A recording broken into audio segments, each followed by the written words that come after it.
Hi friends, very good morning. ಜ್ಯೋತಿಷ್ಶಾಸ್ತ್ರಕ್ಕೆ ಸಂಬಂಧಪಟ್ಟಂಗೆ ಇವತ್ತು ಕೂಡ ಒಂದು ವಿಶೇಷವಾದ ಟಾಪಿಕ್ ಮೇಲೆ ನಾನು ಚರ್ಚೆ ಮಾಡ್ತೀನಿ. ಇವತ್ತಿನ ಟಾಪಿಕ್ಕು ಚೇಂಜ್ ಆಫ್ ಜಾಬ್ ಯಾವ ರೀತಿ ಮುಂಬರುವ ದಿನಗಳಲ್ಲಿ ಆಗಬಹುದು ಅನ್ನೋದು, ಹೇಗೆ ರೀತಿ ನೋಡಬಹುದು ಅನ್ನೋದು ನಾನು ನಿಮಗೆ ಈ ವಿಡಿಯೋದಲ್ಲಿ ಮಾಹಿತಿ ನೀಡ್ತೀನಿ ಮಿತ್ರರೆ.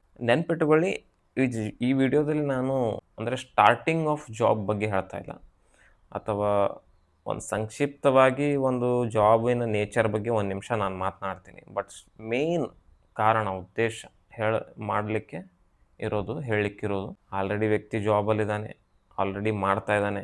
ಮುಂಬರುವ ದಿನಗಳಲ್ಲಿ ಅವನಿಗೆ job change negative or positive ಅದು ನಿರ್ಧಾರ ಆಗೋದು ಜನ್ಮ ಜಾತಕದಲ್ಲಿ 10ನೇ ಮನೆ 11ನೇ ಮನೆ ಸ್ವಾಮಿ ಕೂತಿರುವಂಥದ್ದು ಪ್ಲೇಸ್ಮೆಂಟ್ ಮೇಲೆ. ವಿಶೇಷವಾಗಿ 10ನೇ ಮನೆ ಒಳಗಡೆ ಕೂತಿರುವಂಥ ಗ್ರಹಗಳು ಯಾವ್ಯಾವಿದ್ದಾವೆ ಮತ್ತು 10ನೇ ಮನೆ ಸ್ವಾಮಿ ಹೋಗಿ ಎಲ್ಲಿ ಕೂತ್ಕೊಂಡಿದ್ದಾನೆ, ಅವು ಪಾಸಿಟಿವ್ ಆರ್ ನೆಗೆಟಿವ್ ಮತ್ತು ಅವರ ದಶಾಭುಕ್ತಿ ಬರ್ತಾ ಇದೆ, ಅದು ಪಾಸಿಟಿವ್ ನೆಗೆಟಿವನ್ನು ನಿರ್ಧಾರ ಮಾಡ್ತವೆ. ಬಟ್ ಇವತ್ತು ನಾನು ಹೇಳಲಿಕ್ಕೆ ಹೋಗ್ತಿರೋದು something change in job. Something change ಅಂದರೆ ಅಲ್ಲಿ ಭಾಳಷ್ಟು ವೆರೈಟಿ ಬರ್ತವೆ. ಒಂದು ಸಸ್ಪೆಂಡ್ ಆಗ್ಬೋದು, ಒಂದು ಡಿಸ್ಮಿಸ್ ಆಗ್ಬೋದು, ಒಂದು ಜಾಬ್ ಸಿಗ್ಬೋದು, ಒಂದು ಆಲ್ರೆಡಿ ಜಾಬ್ ಮಾಡ್ತಾ ಇದ್ದಾನೆ, ಕಂಪನಿ ಚೇಂಜ್ ಆಗ್ಬೋದು, ಅಥವಾ ಪ್ಲೇಸ್ ಆಫ್ ಜಾಬ್ ಚೇಂಜ್ ಆಗ್ಬೋದು. ಓಕೆ, ಕೆಲವರು ಭಾಳ ಡೀಪ್ ಪಿನ್ ಪಾಯಿಂಟ್ ಕ್ವಶನ್ ಕೇಳ್ತಾರೆ. ಫಾರ್ ಎಕ್ಸಾಂಪಲ್, ಈಗ ನಮಗೆ ಈಸಿಯಾಗಿ ಹೇಳಲಿಕ್ಕಂದ್ರೆ ಜಾಬ್ ಸಿಗುತ್ತೋ ಜಾಬ್ ಹೋಗುತ್ತೋ, ಇವು ಭಾಳ ಈಸಿ ಹೇಳಲಿಕ್ಕೆ. ಅಥವಾ ಆಫ್ ಜಾಬ್ ಚೇಂಜ್, ಇವು ಭಾಳ ಈಸಿ ಹೇಳಲಿಕ್ಕೆ. ಇನ್ನು ಕೆಲವ್ರು ಭಾಳನೇ ಏನೇನೋ ಕೇಳ್ತಾರೆ ಕ್ವಶನ್ಸ್. ಏನೋ ನಮಗೆ ಆಸ್ಟ್ರಾಲಜರ್ ಅಂದರೆ ಏನು ದೇವರೇ ಅಂತ ತೊಗೊಂಡ್ಬಿಟ್ಟಿರ್ತಾರೆ ಅವರು. ಏನು ಬೇಕಾದ ಕೇಳ್ತಾರೆ. ಸರ್ ಈಗ ನಾನು ಬೆಂಗಳೂರಲ್ಲಿದ್ದೀನಿ, ನನಗೆ ಬೀದರಿಗೆ ಆಗುತ್ತಾ ಅಂತ ಕೇಳ್ತಾರೆ. ಅಥವಾ ನಾನೀಗ ಆಲ್ರೆಡಿ ಬೆಂಗಳೂರಲ್ಲಿದ್ದೀನಿ ಸರ್, ಮೈಸೂರಿಗೆ ನನಗೆ ಟ್ರಾನ್ಸ್ಫರ್ ಆಗುತ್ತಾ ಅಂತ ಕೇಳ್ತಾರೆ. ಇವೆಲ್ಲ ಭಾಳ ಪಿನ್ ಪಾಯಿಂಟ್. ಬೇರೆ ಆಸ್ಟ್ರಾಲಜರ್ಸ್ ಯಾವ ರೀತಿ ಇದನ್ನು ಹೇಳ್ತಾರೆ ಅಂತ ನನಗೆ ಗೊತ್ತಿಲ್ಲ. ಬಟ್ ಇದು ಕ್ವಶನಿಗೆ ಆನ್ಸರೇ ಬೋಗಸ್ ಇರುತ್ತೆ. ಓಕೆ, ಅದು ಹೇಳಲಿಕ್ಕಾಗಲ್ಲ. ಅಷ್ಟು ಪಿನ್ ಪಾಯಿಂಟ್ ಯಾರಿಗೂ ಹೇಳಲಿಕ್ಕಾಗಲ್ಲ. ಹೇಳಿರ್ತಾರೆ ಕೆಲವರು, 10 ಜನರಿಗೆ ಹೇಳಿರ್ತಾರೆ, ಅದರಲ್ಲಿ ಒಂದು ಸತ್ಯ ಆಗಿರುತ್ತೆ. ಅದೇ ಊರು ತುಂಬ ಡಂಗುರ ಬಾರಿಸ್ತು ತಿರುಗಾಡ್ತಿರ್ತಾರೆ ಅಷ್ಟೇ. ಓಕೆ, ಬಟ್ ಇವೆಲ್ಲ ಏನಾಗೋದಿಲ್ಲ. ಓಕೆ, ಬ್ರಾಡ್ ಕ್ವಶನ್ಸ್ ಮೇಲೆ ಅದ್ಭುತವಾಗಿ ಹೇಳ್ಬೋದು. ಭಾಳನೇ ಪಿನ್ ಪಾಯಿಂಟ್ ಕೇಳ್ತಾರೆ. ಸರ್ ಇದೆ ಆಲ್ರೆಡಿ ಒಂದು ಡಿಪಾರ್ಟ್ಮೆಂಟಲ್ಲಿ ಕೆಲಸ ಮಾಡ್ತಿರ್ತಾರೆ. ಫಾರ್ ಎಕ್ಸಾಂಪಲ್ಲು, ಈಗ ಬ್ಯಾಂಕಿಂಗ್ ಸೆಕ್ಟ್ರಲ್ಲೇ ಮಾಡ್ತಾ ಇದ್ದಾರೆ ಅಂತ ತಿಳ್ಕೊಳ್ಳಿ. ಅದರೊಳಗಡೆ ಮತ್ತೆ ನಾನು ಅದರೊಳಗಡೆ ಲೀಡ್ರ್ ಆಗ್ತೀನಾ ಅಂತ ಕೇಳ್ತಾರೆ. ಬ್ಯಾಂಕಿಂಗ್ ಸೆಕ್ಟರ್ ಜಾಬೋ ಇಲ್ವೋ ಅಂತ ಜಾತಕದಲ್ಲಿ ಗೊತ್ತಾಗುತ್ತೆ ಅಷ್ಟೇ. ನೀವು ಅದರೊಳಗಡೆ ಏನಾಗ್ತೇನೆ ಅಂತ ಕೇಳಿರಿ ಯಾರು ಹೇಳ್ತಾರೆ. ಓಕೆ, ಆ ಥರ ಕ್ವಶನ್ ಯಾವಾಗಲೂ ಬ್ರಾಡ್ ಆಗಿರಬೇಕು. ಸೊ ಹೇಳಲಿಕ್ಕೆ ತುಂಬ ಈಸಿ ಅನಿಸುತ್ತೆ ಮತ್ತು ಬೋಗಸ್ ಆಗೋದಿಲ್ಲ ಅದು. ಓಕೆ, ಸೊ ಇವತ್ತು ಚರ್ಚೆ ಮಾಡೋಣ. ಓಕೆ, ಯಾವ ರೀತಿ ಜಾಬ್ ಚೇಂಜ್ ಆಗ್ಬೋದು ಅನ್ನೋದು ಚರ್ಚೆ ಮಾಡೋಣ. ನೆನ್ಪಿಟ್ಕೊಳ್ಳಿ, ಜಾಬ್ ಚೇಂಜ್ಗಿಂತ ಮೊದಲು ದೇಶ ಕಾಲದ ಮೇಲೆ ಭಾಳ ಇಂಪ್ಯಾಕ್ಟ್ ಮಾಡುತ್ತೆ. ಫಾರ್ ಎಕ್ಸಾಂಪಲ್, 10 ವರ್ಷದ ಹಿಂದೆ ಫಾರೆನ್ಗೆ ಹೋಗಿ MS ಮಾಡಿದವರಿಗೆ ಅದ್ಭುತವಾದ ಅವಕಾಶಗಳು ಸಿಗ್ತಿತ್ತು, ಅದ್ಭುತವಾದ ಪ್ಯಾಕೇಜ್ಗಳು ಸಿಗ್ತಿತ್ತು, ಏನೇನೋ ಆಗ್ತಿತ್ತು. ಇವತ್ತಿನ ಟೈಮಲ್ಲಿ ಫಾರೆನ್ಗೆ ಹೋಗಿ ಯಾರ್ಯಾರು MS ಮಾಡ್ತಾರೆ ಅವರೆಲ್ಲರೂ ನಿರುದ್ಯೋಗಿಗಳು. ಎಷ್ಟೊಂದು ಪಾಪ ಕೋಟಿಗಟ್ಟಲೆ ದುಡ್ಡು ಸಾಲ ಮಾಡಿಕೊಂಡು MS ಮಾಡಿದ್ದಾರೆ. ಅಲ್ಲಿ ಹೋಗಿ ಪ್ರಾವಿಷನ್ ಸ್ಟೋರಲ್ಲಿ, ಕ್ಯಾಂಟೀನಲ್ಲಿ ಏನೇನೋ ಕೆಲಸ ಮಾಡ್ತಾ ಜೀವನ ಇದು ಮಾಡ್ತಾ ಇದ್ದಾರೆ, ಜಾಬಿಗೆ ಕಾಯ್ತಾ ಇದ್ದಾರೆ. ಟ್ರಂಪ್ ನೋಡಿದರೆ ಎಲ್ರಿಗೂ ಕಿತ್ತಾಕ್ತಾ ಇದ್ದಾನೆ. ಸೊ ಇದು ದೇಶ ಕಾಲ ಯಾವ ರೀತಿ ಇಂಪ್ಯಾಕ್ಟ್ ಮಾಡುತ್ತೆ ಅಂತ ಅದು ಭಾಳ ಇಂಪಾರ್ಟೆಂಟ್ ನೀವು ತಿಳ್ಕೊಬೇಕು. ನಿಮ್ಮ ಜಾತಕದಲ್ಲಿ ಅದ್ಭುತವಾದ ಪ್ಲೇಸ್ಮೆಂಟ್ಸ್ ಇರ್ಬೋದು, ಬಟ್ ಟ್ರಂಪ್ ಕಿತ್ತಾಕ್ತವನೆ, ನಿಮ್ಮನ್ನು ತಗೋತಾ ಇಲ್ಲ. ಅದನ್ನು ಅರ್ಥ ಮಾಡ್ಕೋಬೇಕು. ಓಕೆ, ಸೊ ಸೆಕೆಂಡ್ ಗ್ರೇಡ್ ಕಾಂಬಿನೇಷನ್ಗೆ ನೀವು ಟ್ರೈ ಮಾಡಬೇಕು. ಸೆಕೆಂಡ್ ಗ್ರೇಡ್ ಅಂದ್ರೆ ಏನು? ಇಂಡಿಯಾದಲ್ಲಿ ಸಿಗುವಂಥ MNC ಜಾಬ್ಸ್, ಅಲ್ಲಿಂದ ಇಲ್ಲಿ ಬಂದು ಮಾಡಬೇಕು. ಪೇಮೆಂಟ್ ಎಷ್ಟು ಕೊಡ್ತಾರೋ ಕೊಡಲಿ, ಶುರು ಅಂತೂ ಮಾಡಬೇಕು.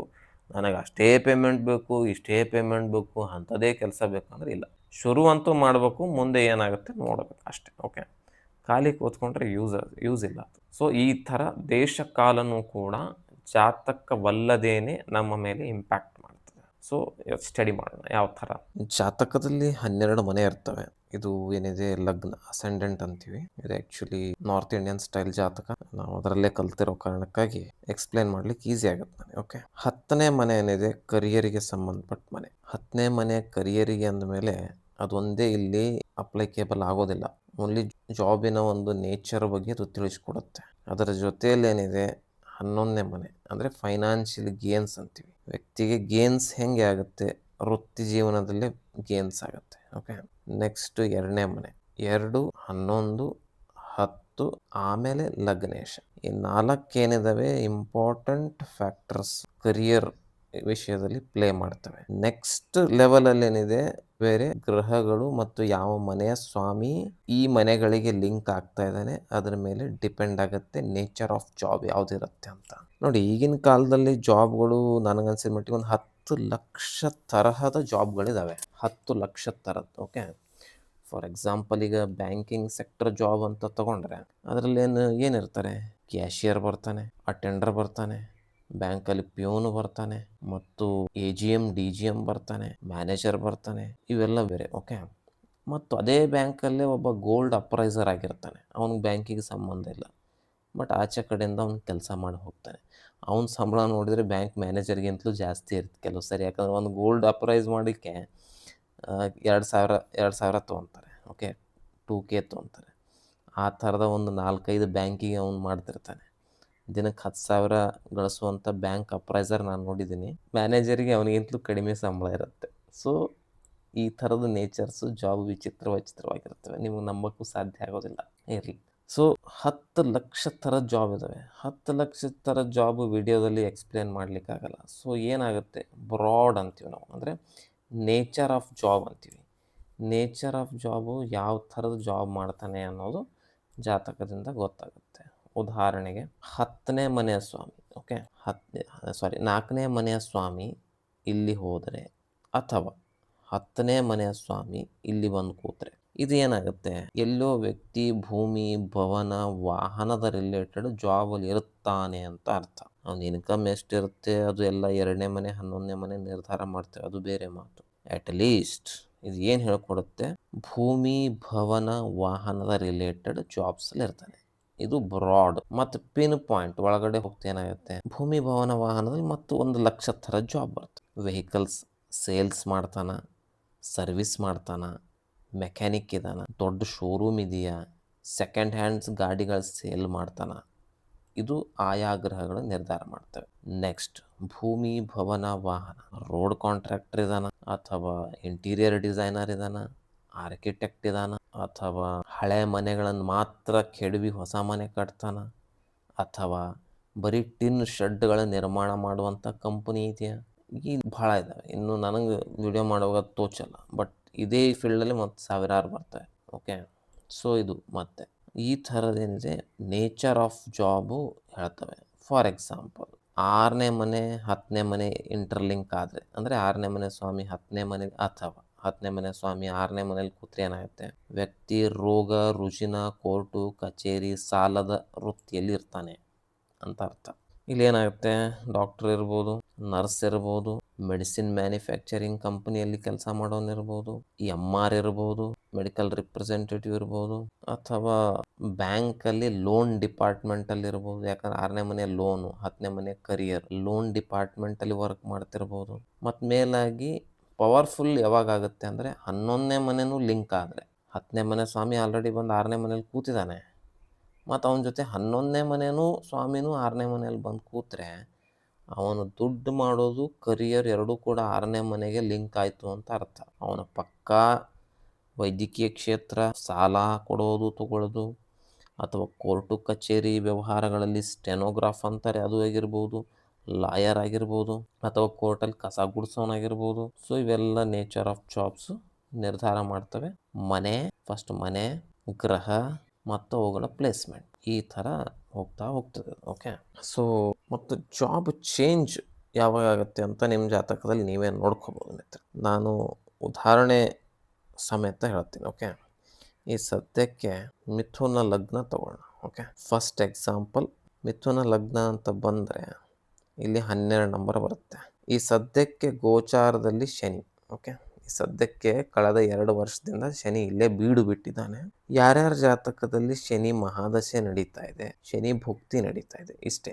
ಓಕೆ, ಮಹಾದಶೆ ಭುಕ್ತಿ ಯಾರು ನಡೀತಾ ಇದೆ ಅವ್ರು ಬೇಕಾದರೆ ಚೆಕ್ ಮಾಡ್ಕೊಳ್ಳಿ. ಅವ್ರ ಜಾಬಲ್ಲಿ ಚೇಂಜಸ್ ಆಗಿರ್ತದೆ 2 ವರ್ಷದ ಹಿಂದೆನೇ.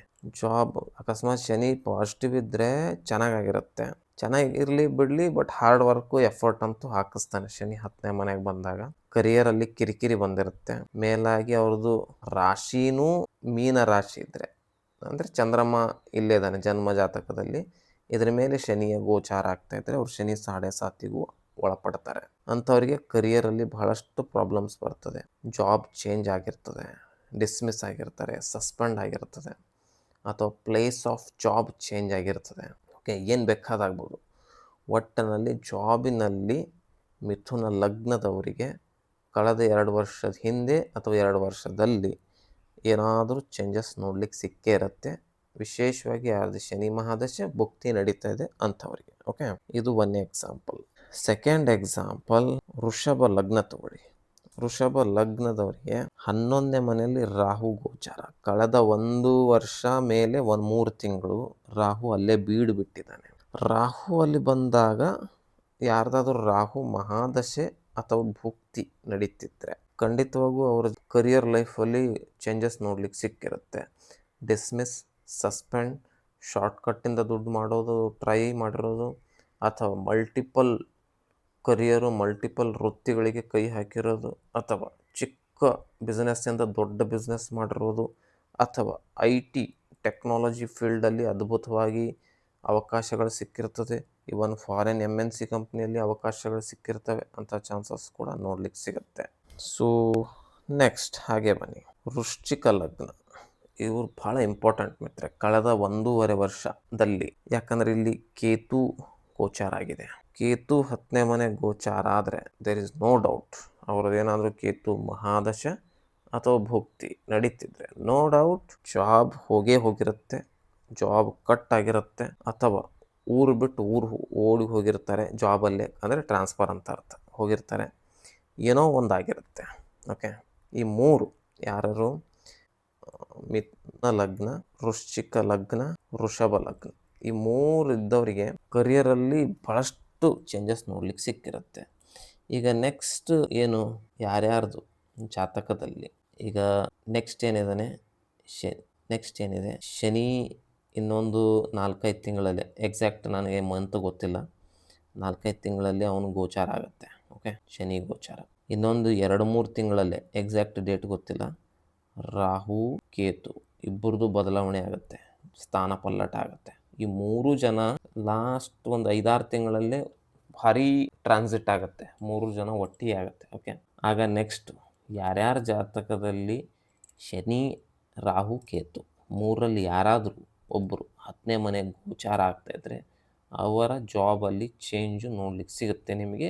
ಕಂಡೀಷನ್ ಒಂದೇ, ಅವ್ರದ್ದು ಮಹಾದಶ ಭುಕ್ತಿ ಒಳಗಡೆ ಈ 3ರಲ್ಲಿ ಒಂದು ಗ್ರಹದ್ದು ಬರ್ತಿರ್ಬೇಕು. ಅಂದಾಗ ಅದು ವೆರಿ ಪವರ್ಫುಲ್. ಮಹಾದಶ ಭುಕ್ತಿ ಏನೂ ಇಲ್ಲ ಅಂದರೆ 30% ಪವರ್ಫುಲ್ ಇರುತ್ತೆ, ಬಟ್ ಸ್ಟಿಲ್ ಆ್ಯಕ್ಟ್ ಮಾಡ್ತವೆ. ಓಕೆ, ನೀವು ನೋಡಿಬೇಕಾದ್ರೆ ಈ 3 ಲಗ್ನದವರಿಗೆ ಲಾಸ್ಟ್ 2 ವರ್ಷದಲ್ಲಿ ಚೇಂಜಸ್ ನಿಮಗೆ ನೋಡ್ಲಿಕ್ಕೆ ಸಿಕ್ಕಿರುತ್ತೆ. ಓಕೆ, ಸೊ ಇದೇ ರೀತಿ ಜಾಬ್ ಚೇಂಜು ನೋಡ್ತಾರೆ ಮತ್ತು ಜಾತಕದಲ್ಲಿ. ಮತ್ತು ನೆಕ್ಸ್ಟ್ ಲೆವೆಲಲ್ಲಿ ಯಾರ್ದಾದ್ರೂ ಜಾತಕದಲ್ಲಿ 10ನೇ ಮನೆಯ ಸ್ವಾಮಿ ಅವನ ಮಹಾದಶ ಭುಕ್ತಿ ನಡೀತಿರ್ಬೇಕಾದ್ರೆ 10ನೇ ಮನೆಯ ಸ್ವಾಮಿ ಗೋಚಾರ, ಸ್ಪೆಷಲಿ ಬಿಗ್ ಗ್ರಹಗಳು ಗುರು, ಶನಿ, ರಾಹು, ಕೇತು. ಓಕೆ, ಸೊ ಅಥವಾ 10ನೇ ಮನೆಯ ಸ್ವಾಮಿ 12ನೇ ಮನೆಯಲ್ಲಿ ಗೋಚಾರ ಆಗ್ತಿದ್ದ, 10ನೇ ಮನೆಯ ಸ್ವಾಮಿ 8ನೇ ಮನೆಯಲ್ಲಿ ಗೋಚಾರ ಆಗ್ತಿದ್ದ ಅಂದರೂ ಕೂಡ ಸ್ವಲ್ಪ ನೆಗೆಟಿವ್ ಇಂಪ್ಯಾಕ್ಟು ಕರಿಯರ್ ಮೇಲೆ ಬೀಳುವಂಥ ಚಾನ್ಸಸ್ ಇರುತ್ತೆ. ಓಕೆ, ಸೊ ಈ ಥರ ಜಾಬು ಚೇಂಜಸ್ಸಲ್ಲಿ ನೋಡ್ಲಿಕ್ಕೆ ಸಿಗುತ್ತೆ ಮಿತ್ರ.